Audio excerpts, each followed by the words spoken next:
நாம் கடந்து போகலாம். பிலிப்பியர் 4ஆம் அதிகாரம் 6வது வசனத்தை வாசிக்கலாம்.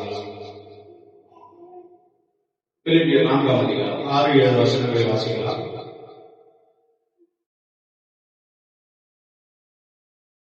நீங்கள் ஒன்றுக்கும் கவலைப்படாமல்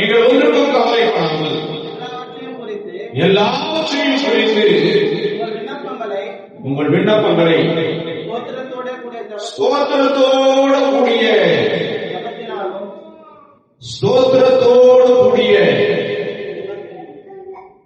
வாசிக்கிறோம். ஸ்தோத்திரத்தோடு கூடிய ஜெபத்தினாலும் விண்ணப்பத்தினாலும் தேவனுக்கு தெரியப்படுத்துங்கள். இந்த வசனத்தை நாம் சிந்திக்கும் போது, நாம் தியானிக்கும் போது, இங்கே எழுதப்பட்ட காரியங்கள் பலவிதமான கவலைகளை சகித்துக் கொண்டிருக்கிற சரங்களுக்கான ஒரு ஆறுதலை குறித்த ஒரு வசனமாக இருக்கிறது. இந்த வசனம் ஆரம்பிக்கும் போது எப்படி ஆரம்பிக்கிறது? நீங்கள் ஒன்றுக்கும் கவலைப்படாமல் அவருடைய மாம்ச காலத்தில் செய்யும் போது ஆகாயத்து பறவைகளை கவனித்து பாருங்கள், காட்டு புஷ்பங்களை கவனித்து பாருங்கள் அப்படி என்று சொல்லி கவலைப்படுகிறதுனாலே உங்களுடைய எவனாகிலும் உங்கள் சரீர அளவில் ஒரு குணத்தை கூட்ட முடியுமா? அப்படி என்கிற ஒரு கேள்வியை எழுப்பியிருக்கிறார். அப்ப இந்த வசனத்தில் சொல்றாரு, நீங்கள் ஒன்றுக்கும் கவலைப்படாமல். அவர் எழுதுகிறார் பிலிப்பு பட்டணத்துக்கு, எந்த காரியத்தை குறித்து நீங்கள் கவலைப்படாமல். பலவித சோதனைகள் மனுஷனை தாக்குகிறது.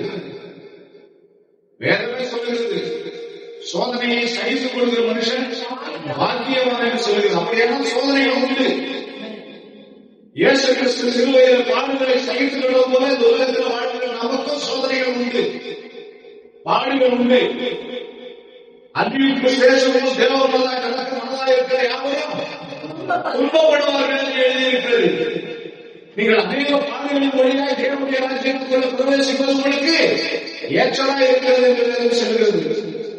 அப்ப இந்த உலகத்துல நமக்கு பாடுகளும் நிந்தைகளும் அவமானங்களும் சரீர பலவீனங்களும் வியாதிகளும் பொருளையில ஆசீர்வாதங்களில பொருளாதார நெருக்கடிகளும் நம்மை நெருக்கி ஏவுகிற போது நாம் தேவனுடைய பாதத்தை சார்ந்து கொள்ள வேண்டும் என்று சொல்லி வசனம் நமக்கு அறிவுறுகிறது. பலவிதமான சோதனைகளில் இருக்கும் போது, பலவிதமான பிரச்சனைகளில் இருக்கும் போது, உங்களை துயரம் அனுப்பும் போது நீங்கள் எதற்கும் கவலைப்படாதீர்கள். ஒரு நம்பிக்கை ஊட்டும் வார்த்தையை கர்த்தர் சொல்கிறார். அவருடைய பிள்ளைகள் கர்த்தரை சார்ந்திருக்கிறவர்கள் எதற்கும் அஞ்சாது இருக்க வேண்டும் என்று சொல்லி கர்த்தர் சொல்கிறார். இந்த உலகத்துல வேலை செய்யறவங்களுக்கு பிரச்சனை, வேலை செய்யாதவங்களுக்கு பிரச்சனை, சம்பாதிக்கிறவங்களுக்கு பிரச்சனை, சம்பாதிக்காதவங்களுக்கு பிரச்சனை, ஆரோக்கியமா இருக்கிறவங்களுக்கு பிரச்சனை, ஆரோக்கிய பிரச்சனை இருக்கிறவங்களுக்கு பிரச்சனை, வசதியானவர்களுக்கும் பிரச்சனை, ஏழைகளுக்கும் பிரச்சனை, கடவுளை தேடுறவங்களுக்கும் பிரச்சனை, கடவுளை இல்லைன்னு சொல்லி மறுக்கிறவங்களுக்கும் பிரச்சனை. இப்படி எல்லாருக்குமானது சோதனைகள், பிரச்சனைகள், கஷ்டங்கள், துக்கங்கள். இவைகளை நீங்கள் ஒரு பொருட்டாக எண்ணாதீர்கள். அதை ஒரு பெருசா நினைக்காதீங்க. என்ன சொல்லுகிறது வசனம்? கவலைப்படாதீர்கள். நீங்கள் ஒன்றுக்கும் கவலைப்படாதீர்கள். அப்படி கவலைப்படாம என்ன செய்யணும் அப்படிங்கிறதே சொல்லுது. எதை செய்யாதீங்கன்னு சொல்ற அந்த வசனம் எதை செய்யணும்னு சொல்லி கொடுத்து பாருங்க. ஒன்றுக்கு கவலைப்படாதீர்கள். அப்படி என்று எதை செய்யாதீங்க, கவலைப்படாதீங்க. அந்த கவலைப்பட்டீங்க துக்கத்தை அதிகமாக்கிக் கொள்ளாதீங்க அப்படின்னு சொல்ற அந்த வசனமே பாருங்க. ஒன்றுக்கும் கவலைப்படாமல் உங்கள் விண்ணப்பங்களையும் உங்கள் ஸ்தோத்திரங்களையும் பாருங்க கூடிய ஜெபத்தினாலும் வேண்டுதலினாலும் தேவனுக்கு தெரியப்படுங்கள்.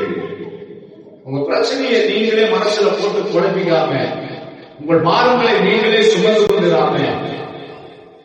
நிறைய பேர் சொல்லுவாங்க, வாய் விட்டு சிரிச்சா நோய் விட்டு போகும் சொல்லி. உங்களுடைய பிரச்சனையை அடுத்தவங்கிட்ட சொன்னா, என்னம்மா இவ்வளவு நேரம் பேசிட்டு இருந்தீங்க, எதை பேசிட்டு இருந்தீங்க அப்படின்னு சொல்லி கேட்கும்போது அதமா சொல்லுவாங்க, என் மனப்பாரத்தையெல்லாம் என் அக்கா கிட்ட சொன்னேன், எங்க அப்பா கிட்ட சொன்னேன், எங்க அம்மா கிட்ட சொன்னேன், என் புருஷன் கிட்ட சொன்னேன். அப்படியே ஒருத்தர் ஷேர் பண்ணிக்கும் போது இப்போ கொஞ்சம் பாரம் மதுவாயிடுச்சு அப்படின்னு சொல்லுவாங்க.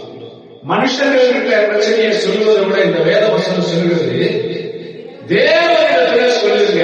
உங்க பிரச்சனைகளை யாருக்கிட்ட சொல்லுங்க? தேவன்கிட்ட சொல்லுங்க.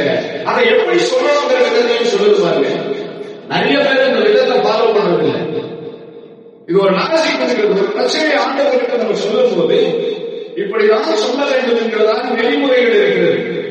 நிறைய பேர் போய் தங்களுடைய தேவையை ஆண்டவர்கிட்ட சொல்றாங்க, தங்கள் பிரச்சனைகளை ஆண்டவர்கிட்ட சொல்றாங்க. அதை எப்படி சொல்லணுங்கிறத அந்த வசனம் சொல்லுகிறது பாருங்க. என்ன சொல்லுது பாருங்க, ஸ்தோத்திரத்தோடு கூடிய. ஸ்தோத்திரம் என்பது கடவுளுக்கு நன்றி செலுத்துவது. நம்ம வந்து ஒரு கோபமா இருக்கிறாங்க அப்படின்னு சொல்லி சொன்னா, நம்ம வந்து வீட்டுல நம்ம மனைவி கிட்ட நான் வந்து சொல்லுவேன், அவங்க என் மாதிரி கோபமா இருக்கிறாங்க, எப்படி கேட்க என்ன பார்த்துட்டு கூட ஸ்தோத்திரம் சொல்லாமே அப்படி போயிட்டாங்க, அமெரிக்காவுல மாதிரி போயிட்டாங்க.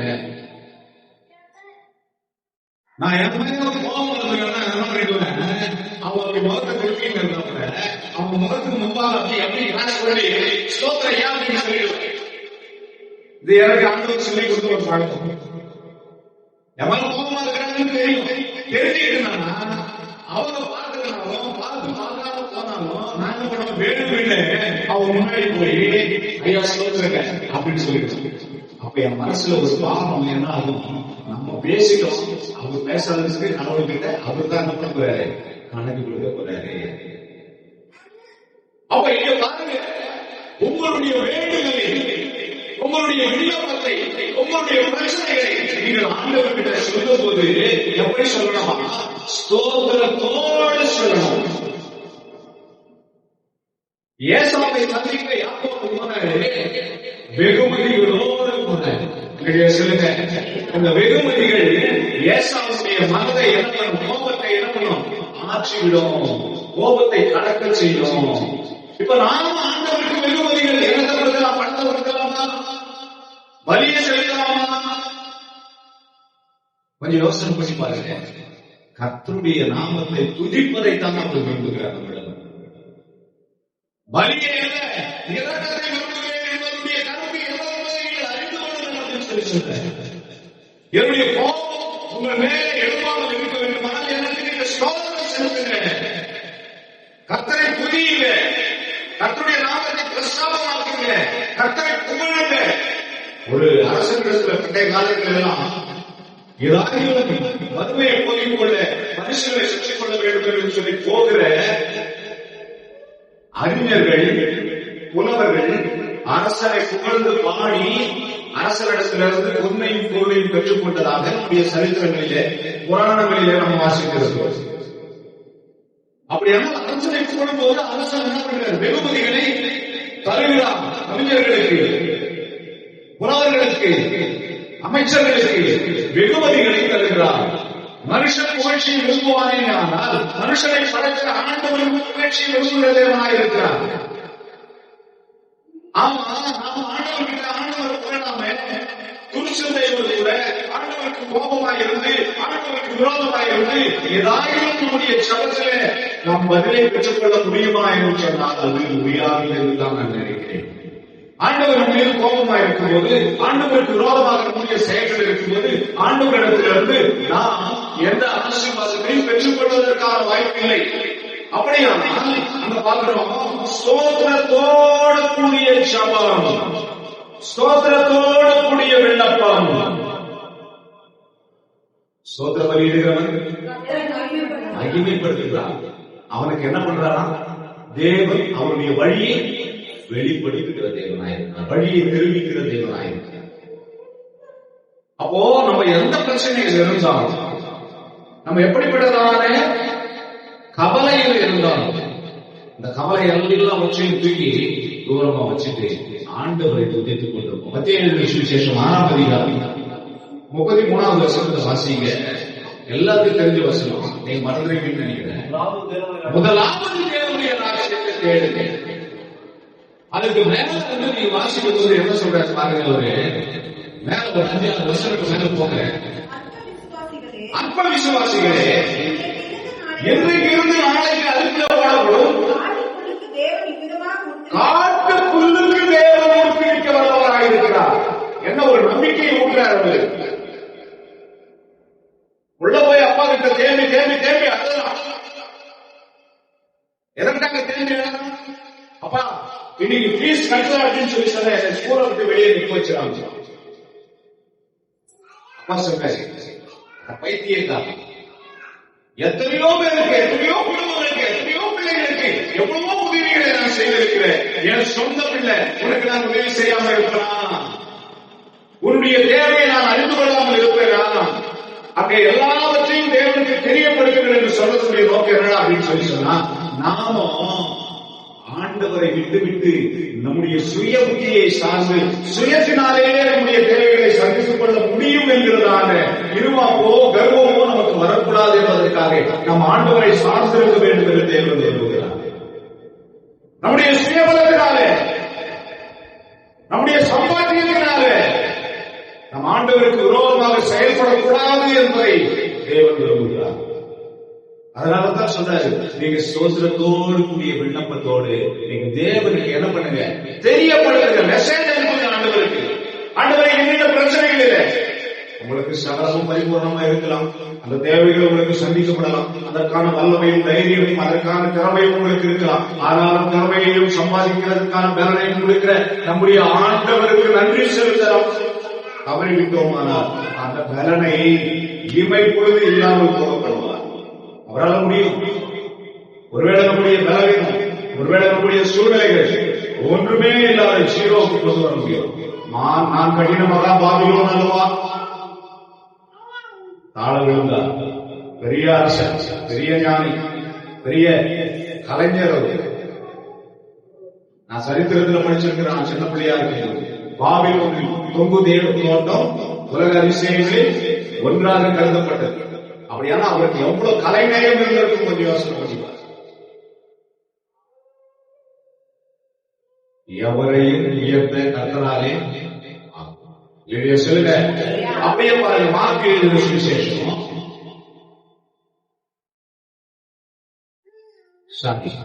நியாயாதிபதிகள் 6ஆம் அதிகாரம் 9ஆம் வசனம்.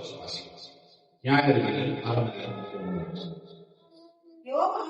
விரோதமாக நிற்கிற அனைவரையும் பார்த்து, சரிங்க, நியாயாதிபதிகள் 6ஆம் அதிகாரம் 19ஆம் வசனம். அப்பொழுது கிதியோன் தேவனை நோக்கி, நான் இன்னும் ஒரு விஷயம் மாத்திரம் பேசுகிறேன். உமது கோபம் என் மேல் மூடாதிருப்பதாக. உங்களுடைய கோபம் என் மேலே, கொஞ்சம் யோசனை பண்ணி பாருங்க, உங்களுடைய கோபம் என் மேலே மூடாதிருப்பதாக. இதே வார்த்தை ஆதியாகமத்துல பாருங்க, எழுத வாசிங்க. ஆதியாகமம் 18ஆம் அதிகாரம் 32வது வசனம். ஆபிரகாம் கேட்கிறார் ஆண்டவர்கிட்ட, அப்பொழுது அவன் ஆண்டவருக்கு கோபம் வராது இருப்பதாக இன்னும் ஒரு விஷயம் மாத்திரம் கூட நான் பேச பேசுகிறேன். என்ன லாஜிக், என்ன விஷயம், அந்த வசனங்கள்ல என்ன அர்த்தம் இருக்கிறது? நம்ம கிட்ட நியாயம் இல்லாமல் ஆண்டவர்கிட்ட எதையாவது நம்ம கேட்கும் போது அவர் கோபப்பட்டுவார் என்ற பயம் ஆகிறார். அவர்களுடைய ரிப்போர்ட்ஸ் என்ன? சோதம் குமாரவரை என்ன பண்ண அழிவு போறேன். சோதம் குமாரவுக்காக இவர் பரிந்து பேசுகிறாரே, அப்ப என்னுடைய திட்டத்துக்கு மாறாக இவன் ரிக்வெஸ்ட் வைக்கிறானே, இவன் சபம் பண்றானே அப்படின்னு ஆண்டவருக்கு கோபம் வந்துடக்கூடாதுங்கிறதுக்காக நியாயமான கோரிக்கையை ஆண்டவர்கிட்ட வைக்கணும். வசனம் நியாயமான கோரிக்கையை ஆண்டவர்கிட்ட தாழ்ந்த சுவையோடு, அதாவது ஒப்புரவாகுதல், நம்மை அர்ப்பணித்தல், அதுதான் ஆண்டவருக்கு ஆராதனை செலுத்துதல். அர்ப்பணிப்பு, ஆராதனை, தன்னை முழுவதுமாக தாழ்த்தி ஆண்டவர்கிட்ட ஒரு விண்ணப்பத்தை வைக்கிறான். அந்த வசனம் சொல்லுகிறது, உங்களை என்ன பண்ணுங்க, நீங்க ஸ்தோத்திரத்தினால ஜபத்தினால உங்களுக்கு உங்களுடைய தேவைகளை ஆண்டவர்கிட்ட சொல்லுங்க. அப்போ ஆபிரகாமுடைய இந்த இடத்துல தேவை என்ன அப்படின்னு சொல்லி சொன்னா, நம்முடைய சகோதரர் லோத்து அழியக்கூடாது. லோத்துவுக்காக ஒரு மன்றாடுகிறார். அப்போ ஆண்டவருக்கு ஒரு திட்டம் இருந்திருக்கும். ஆண்டவருக்கு என்ன பண்ணிக்கணும், சோதம் குமாரன் நம்ம முழுசா அழிச்சிடணும் அப்படின்ற ஒரு திட்டம் இருக்கும். அந்த திட்டத்துக்கு மாறாக இவர் ஏதாவது பேசுறவாரோ அப்படின்னு பயந்து, ஆண்டவரே நான் கேட்கறதுல உங்களுக்கு கோபம் வராம இருக்கட்டும், அங்கே என்ன 5 நீதிமான்கள்ல ஒரு நீதிமான் என்னுடைய சகோதரன், அவன் அழிவை பார்க்காமல் இருக்கும்படிக்கு நீர் அவனுக்கு நியாயம் செய்ய வேண்டும் என்று நான் விண்ணப்பிக்கிறேன். என்ன பண்ணக்கூடாது, நீங்க லோத்துல ஒரு குடும்பத்தை அழிக்க கூடாது அப்படின்னு சொல்லி. அப்போ ஆண்டவர்கிட்ட எதையாவது கேட்கணும், துணிகரமாக ஒரு விண்ணப்பத்தை வைக்கணும் அப்படி என்று சொன்னால், இந்த இடத்துல ஆண்டவருக்கு கோபம் ஊட்டுகிற விதமாய் நாம என்ன பண்ணக்கூடாது, நடந்து கொள்ளக்கூடாது அப்படிங்கிற ஒரு தெளிவு வருகிறது. ஆண்டவர் கோபமா இருக்கும்போது, நம்ம மீது ஆண்டவர் கோபமா இருக்கும்போது ஆண்டவரை சமாதானப்படுத்துவதற்கு தான் முதலில் நம்ம முயற்சி எடுக்க வேண்டும் ஒழிய, ஆண்டவர்கிட்ட நம்ம சரணடைவதற்கு தான் முயற்சி எடுக்க வேண்டும் ஒழிய, ஆண்டவர் துதிப்பதற்கும் புகழ்வதற்கு தான் நம்ம முயற்சி எடுக்க வேண்டும் ஒழிய, ஆண்டவர்கிட்ட எதிலையாகிலும் நின்று கொள்ளலாம் என்று சொல்லி நாம் முயற்சி எடுக்கக்கூடாது. அதான் மத்திய 6:23 சொல்லுகிறது. முதலாவது என்ன பண்ணுங்க, அவரை தேடுங்க, அவரை தேடி அவர் கூலாயிட்ட ஆரம்பிச்சிருக்காரு. சுகந்த வாசனை கர்த்தர் முகந்த ஆரம்பிச்சுக்கங்க. அவர் என்ன பண்ண மாட்டாரு, நம்ம இது கோபப்பட மாட்டாரு. அப்ப நம்ம சபத்தை கேட்பாரு. இங்க நியாயாதிபதிகள் அதுதான் சொல்றாரு. கிதியோன் என்ன சொல்றாரு, ஒரு விஷயம் மாத்திரம் நான் பேச பேசுங்க ஆண்டவரே, நமக்கு கோபம் வராதிருப்பதாக. அப்ப ஆண்டவர்கிட்ட நம்ம பண்ணுகிற ஜபத்தினால ஆண்டவர் நம்ம மீது கோபம் படாதபடிக்கு நம்மை முதல்ல என்ன பண்ணணும், துதிக்கவும் ஸ்தோத்தரிக்கவும் செய்யணும். இன்னொன்று வாசிக்கிறோம், அதுக்கு கீழே இருக்கிற வசனம் பிலிப்பியர்ல பாருங்க. அப்பொழுது எல்லா புத்திக்கும் மேலான தேவ சமாதானமும் உங்கள் இருதயங்களையும் உங்கள் சிந்தைகளையும் என்ன பண்ணும், கிறிஸ்து இயேசுவுக்குள்ளாக காத்துக்கொள்ளும். யார் முதல்ல கவலைப்படுவாங்க அப்படின்னு சொல்லி சொன்னா, ஜபம் பண்ணாதவங்க கவலை, தேவனோடு உறவில்லாதவங்க கவலை, தேவனோடு ஐக்கியம் இல்லாதவங்க கவலை. இந்த இடத்துல சொல்லு, உங்கள் விண்ணப்பங்கள் உங்களுடைய பிரச்சனைகளை நீங்க ஆண்டவருக்கு அப்பப்போ அப்டேட் பண்ணிக்கிட்டே இருங்க, அப்பப்போ சொல்லிக்கிட்டே இருங்க. சொல்லிக்கிட்டே இருந்தீங்கன்னா உங்க இருதயத்தை என்ன ஆட்கொள்ளும், தேவ சமாதானம் ஆட்கொள்ளும். நம்மளோட அவர் இடைப்படல அப்படின்னு சொல்லி சொன்னா நம்ம ஜெபம் பண்ணலன்னு அர்த்தம். நம்மளோட அவர் எப்பவுமே தொடர்புல இருக்கிறார் அப்படின்னு சொல்லி சொன்னா நம்ம ஆண்டவர் எல்லாவற்றையும் செய்வார் என்கிற விசுவாசத்தோடு நம்ம வாழ்ந்து கொண்டிருக்கிறோம். இந்த விசுவாசத்துக்கு தான் எல்லாவற்றையும் ஜெயிக்கிற பலன் உண்டு. இந்த உலகத்தையே ஜெயிக்கிற பலன் எதற்கு இருக்குது அப்படின்னு சொல்லி சொன்னா விசுவாசத்துக்கு இருக்குது. விசுவாசம் எப்போ வரும், ஆண்டவரோடு கூட நம்ம எப்பவுமே கனெக்ஷன்ல இருக்கும்போது விசுவாசம். ஆண்டவர் எப்பெல்லாம் மறக்கிறோமோ அப்போல்லாம் நம்முடைய விசுவாசம் ஆட்டோமேட்டிக்கா என்ன ஆயிடும், குறைஞ்சு போயிடும். ஒரு 4 மணிக்கு சுகம் பண்ண, ஒரு 4 மாதம் சக்தி தராமல் ஆண்டவரே நீங்க யாரும் சொல்லி கேட்பீங்க. ஆண்டவரே உமாது அது முடியுமா அப்படின்னு சொல்லி கேட்பீங்க. ஆனா ஆண்டவர் அதெல்லாம் செய்ய மாட்டாருப்பா அப்படின்னு சொல்லி அவிசுவாசமா பேச ஆரம்பிச்சிருக்கீங்க. அப்ப விசுவாசம் எதுல வரும், தேவனோடு நாம் வைத்திருக்கிற உறவினாலே வரும். தேவனோடு நாம் வைத்திருக்கிற உறவு மேம்பட வேண்டுமானால் நாம என்ன பண்ணணும், ஆண்டவரை துதிக்க வேண்டும். துதிக்க துதிக்க துதிக்க ஆண்டவர் மனது இழகுவார், நமக்கு நன்மைகளை செய்வார். அதுதான் சுகந்த வாசனை அவர் நுகர்கிறது. சுகந்த வாசனை அவர் நுகர்போது நம்முடைய விண்ணப்பத்துக்கான ஜபத்துக்கான பதிலை தேவன் தந்தருவார். அதுதான் சொல்லுது சமாதானம். என்ன சமாதானம், எல்லா புத்திக்கும் மேலான ஒரு சமாதானம். எல்லா புத்தி என்கிறது நம்ம அந்த இடத்துல எப்படி புரிஞ்சுக்கணும் அப்படின்னு சொல்லி சொன்னா, இந்த உலகத்தில் இருக்கிற எல்லா இன்பத்துக்கும் மேலான ஒரு இன்பமான ஒரு சமாதானம். இந்த உலகத்தில் நிறைய செய்திகள் இருக்கு இல்லையா, இந்த உலகத்தில் சமாதானம் நிறைய இடத்துல போறாங்க இல்லையா, அந்த சமாதானத்தை காட்டிக்கலாம். அதான் சொன்னாரு, நான் இருக்கிற சமாதானம் இந்த உலகம் இருக்கிற சமாதானம் அல்ல, அதை விட பெரிய சமாதானம். அதுதான் வசனம் சொல்கிறது, நீங்கள் ஒன்றுக்கும் கவலைப்படாம எல்லாவற்றையும் தேவனுக்கு தெரியப்படுகிறது. ஜபத்தினால் வேண்டுதலினாலும் தேவனுக்கு தெரியப்படுகிறது. அப்பொழுது பாருங்க, எல்லா புத்திக்கும் மேலான, எல்லா புத்திங்கிறத நம்ம எப்படி புரிஞ்சுக்கணும் அப்படின்னு சொல்லி சொன்னா, நமக்கு எதெல்லாம் உலகத்துல இன்பம் என்று சொல்லி நினைக்கிறோமோ, நம்முடைய நாலேஜுக்கு, நம்முடைய எண்ணத்துக்கு, நம்முடைய அறிவுக்கு எதெல்லாம் சந்தோஷம் சொல்லி நினைக்கிறோமோ, இதையும் கடந்து ஒரு பெரிய சந்தோஷத்தை, ஒரு பெரிய சமாதானத்தை தேவன் கொடுக்க வல்லவராயிருக்கிறார். எல்லா புத்திக்கும் மேலான தேவ சமாதானத்தை அவர் என்ன பண்றாங்க, கிறிஸ்து இயேசுவுக்குள்ளாய் காத்துக் கொள்கிறார். உங்கள் சிந்தைகளை காத்துக் கொள்கிறார்.